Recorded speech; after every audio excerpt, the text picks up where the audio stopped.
Do not confuse this with treatment or mental health advice or direction.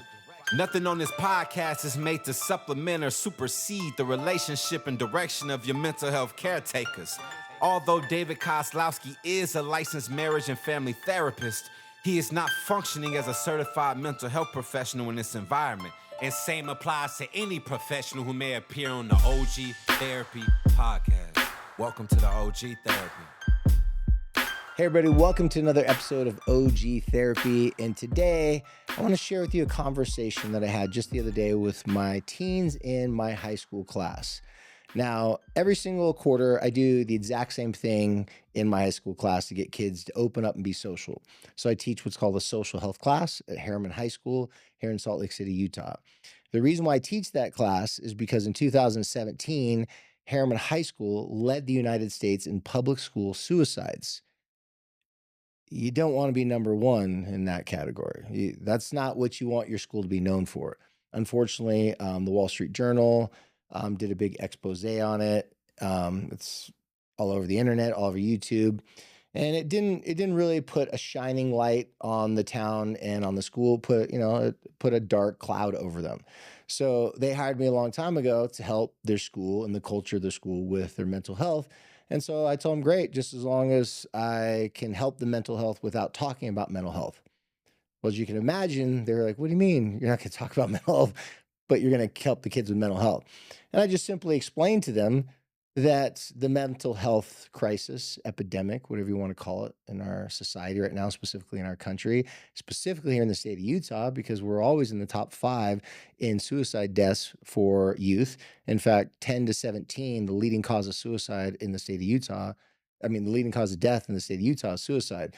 There's more suicides than there are cancers, car accidents for kids. So 10 to 17, that's obviously a big problem. So I'm telling you this because in this class that I had just the other day, my lessons are a little bit different than most high school lessons. My lessons, the whole entire point of these lessons is to get these kids to talk. And it's almost like a constant social experiment where every time we have a class, they're all required to say their name. They're all required to answer some questions and talk. And so when it comes to their turn, some of the quiet, shy kids, they have a hard time at first, but throughout the quarter, they start to be a little bit more outspoken. They start to find their groove a little bit. They're less intimidated and they become more confident socially. Some of the more outgoing kids that just won't ever shut up and like to take all the attention from everyone else, they submit a little bit to the quieter kids and let the quieter kids have more time to talk.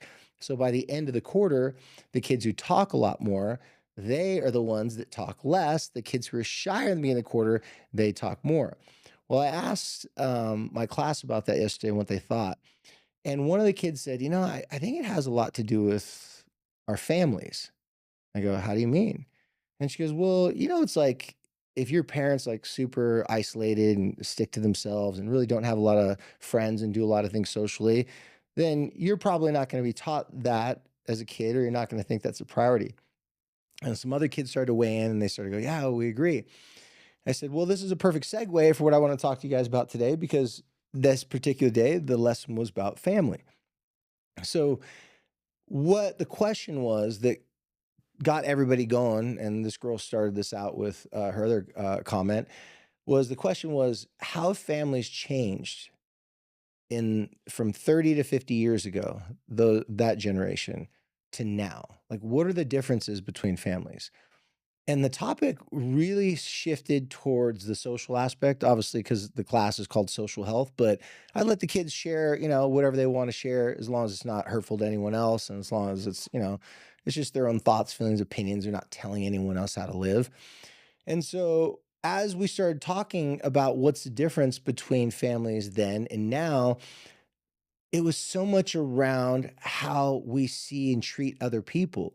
So, for example, they said 30 to 50 years ago, you were less likely to get a divorce. I was like, this is like 15-year-old saying this. I go, what do you mean less likely to get a divorce?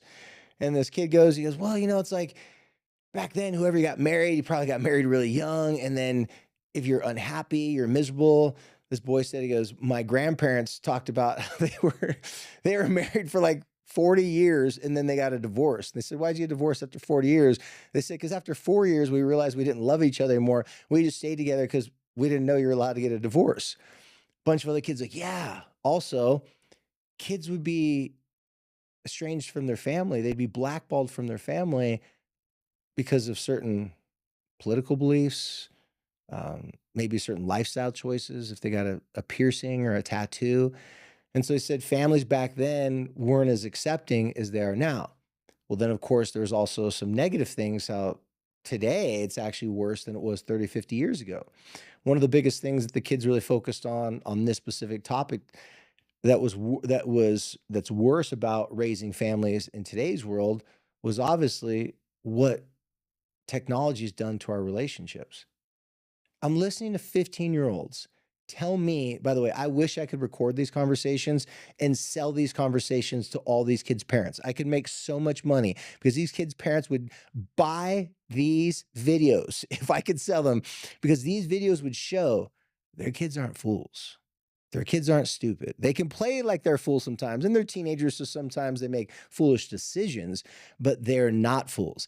These kids said they're worried about our future because of technology, because of what it does to families. I said, please explain. I heard things like this. When my family sits down at the dinner table, it reminds them of the scene of The Social Dilemma, because I play the documentary Social Dilemma for them. I said, remember the scene where the mom takes all the cell phones? By the way, if you haven't seen The Social Dilemma on Netflix, just watch it. It's life-changing, specifically if you have teenagers. So the mom takes away all the cell phones at the dinner table. After she takes away all the cell phones, they're just sitting there with this like, hey, what's up? The most awkward time. And all the kids could relate to that. They said when their parents have taken the cell phones out, taken the cell phones away from everybody at a dinner that they went to at night, when they're at home, it's just this really awkward, uncomfortable silence because they're removing the cell phone and they're not really replacing it with anything. There's not a game to play, there's not something to do, so people get bored. And these kids said, my parents do that for a week or two, a couple dinners, and then they just give up. Then we're back to the same old thing. One of the kids said, he goes, I feel like my parents in technology is kind of like my parents in their diet. I was like, what do you mean their diet? He goes, they're always on a new crash diet. For 3 months, they're buying fish and they're buying vegetables. Well, after 3 months, they crash out on their crash diet. Same thing with the diet or the detox of technology at the dinner table. These kids are saying, in my family's assignment, so after I taught this, I gave them assignment. They answered questions. One of the questions on the assignment is called downloads and deletes. What that means is they have to write down what are the things that they think that their family should download more of? What should they do more of to be a closer family? And then what are some things that they should delete to prevent them from being disconnected? The number one thing that all the kids say, I mean, it's like 90% of the kids write this in their answer, which would blow parents away because most parents wouldn't guess that they'd say this. The kids say, I wish we spent more family time together. Now, I have parents tell me my kids don't want to spend time with us. And then I talk to the kids and the kids say, I do want to spend more family time. And you'd think that would be easy. The problem is there's lots of things distracting the family time being meaningful, memorable, and enjoyable. If we don't remove our technology from our family time, then we won't get the old school benefits that previous generations got from just sitting down and breaking bread with each other. One of the kids is like, he goes, I'm going to nerd out on this. Is it okay if I geek out on this a little bit? I go, please do, because I'm the one that's usually geeking out on the research, stuff like this. The kid goes, well, he goes, families that don't spend time together and don't eat dinners together without phones, without technology, when difficult things happen in their life, they're going to have no idea how to talk about them. I just like sat there and just started clapping. I'm like, can you teach the freaking lesson for me? And I said, why did you, like, what made you think about that? He's like, well, I was reading some research one time and I just started thinking about it. And it's so true. Like every time my family is not close and connected, it's because we're all on our devices. My parents go sit in their bed and they eat their meal. We're sitting in our rooms and we're eating our meal. And here I am, I'm the computer guy in my family because he loves computers. He's already writing code and stuff like that. He goes, even I know it's not good for us. I'm like, oh, so it's kind of like eating at the dollar menu off McDonald's. You could do it every day, but you don't feel good doing it. It's just fast and easy.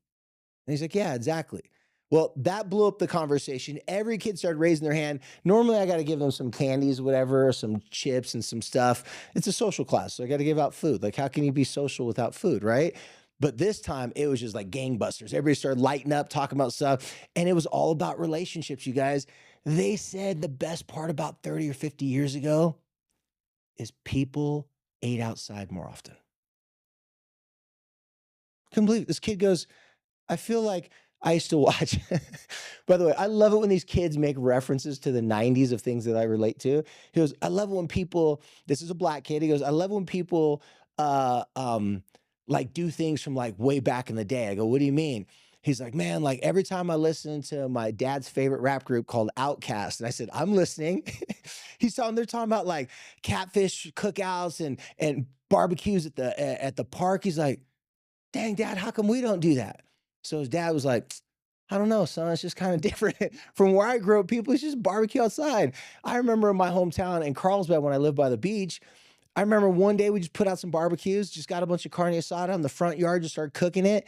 I moved into this house a week earlier. I didn't know anyone like in the neighborhood, but it was right on the beach and it was my hometown.